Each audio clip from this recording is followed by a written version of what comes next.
అసలు మాకు అర్థం కానిది ఏంటంటే ఇక్కడ ఎవరన్నా ఆల్రెడీ పూర్తి అంటే రిజల్ట్ తెలిసింది ఎవరైనా ఉన్నారంటే మాతో పాటు చంద్రబాబు నాయుడు గారు కూడా పూర్తిగా తెలుసనే అర్థమవుతుంది. ఎప్పుడు పోలింగ్ అయిపోయినప్పటి నుంచి ఇప్పటి వరకు 13వ తేదీ జరిగింది.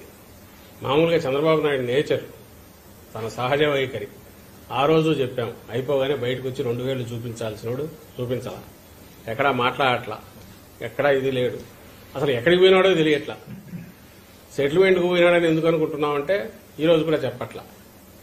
ఆఖరి నిన్న కూడా ఆటగా కనపడింది, తిరుగు ప్రయాణం అని ఆయనది ఒక జెడ్ ప్లస్ సెక్యూరిటీ ఉన్నట్టుంది కదా, ఇంత పెద్ద ఇటనరీ పంపించారు. ఎక్కడి నుంచి వస్తున్నాడు లేదు, మా నాయకుడు ఎక్కడికి పోతున్నాడో ఇచ్చారు, వస్తున్నప్పుడు పలానా చోట నుంచి వస్తున్నాడని ఇచ్చాం. ఎందుకంత దాపరికమో తెలియదు. ఆ వచ్చిన తర్వాత కామ్గా లోపల ఉన్నాడు, అంటే తెర వెనక ఏదో ప్రయత్నాలు చేసుకుంటున్నాడు తప్ప బయటకు వచ్చి ఎలాంటిది ఆయన చేయట్లా. సో ఆయనకు తెలుసు ఇది వచ్చేది కాదు, అయిపోయిందని తెలుసు. సెటిల్ ఈలోగా సర్దుకోవాల్సినవి ఉంటే ఆ ప్రయత్నాల్లో ఉన్నాడేమో అని ఆయన మీద డౌట్ వస్తుంది. నాకు సంబంధించి క్లియర్గా చెప్తున్నాం కదా, ఈ రోజు మాట్లాడినా ఎప్పుడు మాట్లాడినా మీరు క్రియేట్ చేస్తున్న కన్ఫ్యూజన్ అంటే ఆ కూటమి పేరుతో ఈ శక్తులన్నీ క్రియేట్ చేస్తున్న కన్ఫ్యూజన్ డిస్పెల్ చేసే ప్రయత్నము.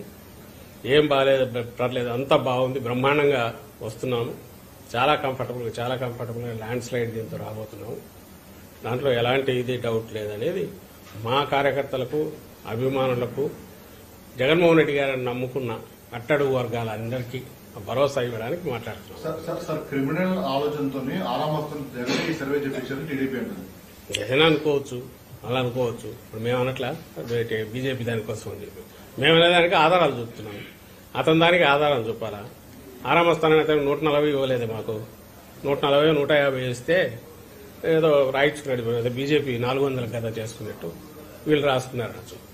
అతను ఇచ్చింది అసలు అది అతను చదివిన పేర్లు, ఈ పలానా వాళ్ళు పోతారు, పలానా వస్తారని వాళ్ళకి ఇచ్చిన అలవెన్స్, వాళ్ళ నాయకులందరూ గెలుస్తారని ఇవ్వడం, అవన్నీ కూడా అబద్దం. మా లెక్క ప్రకారం వాళ్ళలో దాదాపు 90% అందరూ ఓడిపోతారు ఎవరైతే అతను మెన్షన్ చేసినారో, లేదా టఫ్ ఫైట్ ఇచ్చేసి మా వాళ్ళకే ఎడ్జ్ ఉన్నట్టు వస్తుంది రిపోర్ట్స్.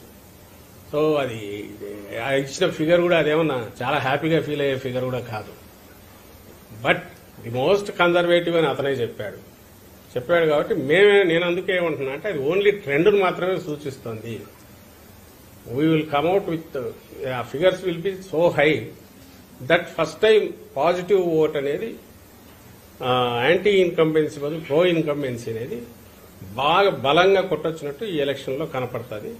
మంచి మెజారిటీతో గవర్నమెంట్ ఫామ్ చేస్తారు జగన్మోహన్. కూటమి సభ్యులు సంబరాలు స్టార్ట్ చేశారు. ఎన్డీఏకి రాష్ట్రంలో వేవ్ కనిపిస్తా ఉంది. 130+ సీట్లు అధికారంలోకి వస్తామని. మంచిదే కదా.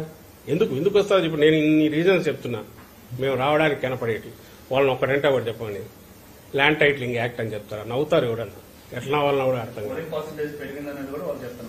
అదే పోలింగ్ పర్సెంటేజ్ పెరిగింది. పోలింగ్ పర్సెంటేజ్ పెరగడానికి అది పాజిటివ్ ప్రో ఇన్కంబెన్సీ అనడానికి ఇన్ని రీజన్స్ మేము చెప్తున్నాం. వాళ్ళు ఒక్కటంటే ఇదిగో నేను ఒప్పుకుంటా, ఈ 6 పాయింట్లు మేము బాగా తీసుకెళ్లాము. ఎవరైతే చంద్రబాబు నాయుడు చెప్పాడు కదా, తనకే నమ్మకం లేని పాయింట్లు, ఇది ఉచిత గ్యాస్, ఉచిత ప్రయాణం, ఇంకా ఏదేదో 6 పాయింట్ సూపర్ సిక్స్, దాంతోపాటు పెన్షన్ 4000, వాటి గురించి ఆయనే బలంగా ప్రచారం చేసుకుని కిందికి తీసుకెళ్లింటే, ఆ పాజిటివ్ అజెండాతోనే ఆయన కిందికి బలంగా పోయి ఉంటే ఆయన కానీ ఆయన పార్టీ మొత్తం, అప్పుడు ఆయన చెప్పుకోవడానికి లేదు నేను బలంగా తీసుకెళ్లాను అందువల్లని. ఎక్కడన్నా మాట్లాడినాడా? ప్రజలకు తెలుసు, మీడియాకు మీకు తెలుసు. ఆయన ఎంతసేపు ఉన్నా అసలు అసంబద్దమైంది, అసాధ్యమైంది ఈ రోజు మాట్లాడట్లే. ల్యాండ్ టైటిలింగ్ యాక్ట్ గురించి ఎన్ని భూములు పోయినాయి, ఎక్కడ పోయినాయి? ఆ రోజు ఆ 10 రోజులు దాని మీద హడావులు చేసి తనకున్న అవకాశం ఏదైతే నిజంగా తనకు తీసుకెళ్లాలనుకుంటే తన అజెండా, తను నిజంగా తన మేనిఫెస్టో, తను ఇచ్చిన హామీల మీద తనకు నమ్మకం ఉంటే అది తీసుకెళ్లింటే చెప్పడానికైనా వాళ్ళని ఆ రోజు జైలా అని అడ్డగోలుగా తిట్లు, బూతులు లేదా ఇది ఇట్లాంటి సంబంధం లేనివి తీసుకొచ్చేసి ఈ స్కామ్ ఏదో ల్యాండ్ టైటిలింగ్ యాక్ట్ అనే దాని మీద సూపర్ బిల్డప్ ఇచ్చి ఏదో చేశాడు. అది అబద్దమని అందరికీ తెలుసు, ప్రజలకు తెలుసు, పోనీ ఈ రోజు కన్నా తెలుసు. మరి దేని బేస్ చేసుకుని ఆయన 130 వస్తాయనుకుంటాడో నాకు అర్థం కావట్లేదు.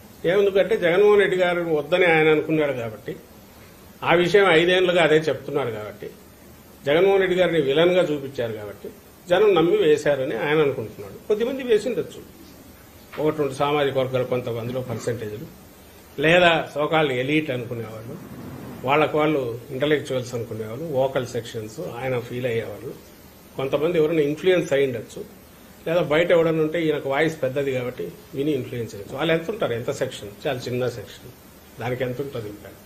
సార్ మొత్తం 40 సర్వేలు వస్తే 35 కూడా మాకే వచ్చింది అని మొత్తం టీడీపీ క్యాడర్ అంతా కూడా సంబరాలు చేసుకున్నారు. ఒక పక్క వైసీపీ క్యాడర్ అంతా కూడా టెన్షన్ తో కనిపిస్తున్నటువంటి పరిస్థితి, సైలెంట్ గా ఉన్నారు. ఏం చెప్తారు? సోషల్ మీడియాకి సంబంధించి తీసుకుంటే 100 సర్వేలు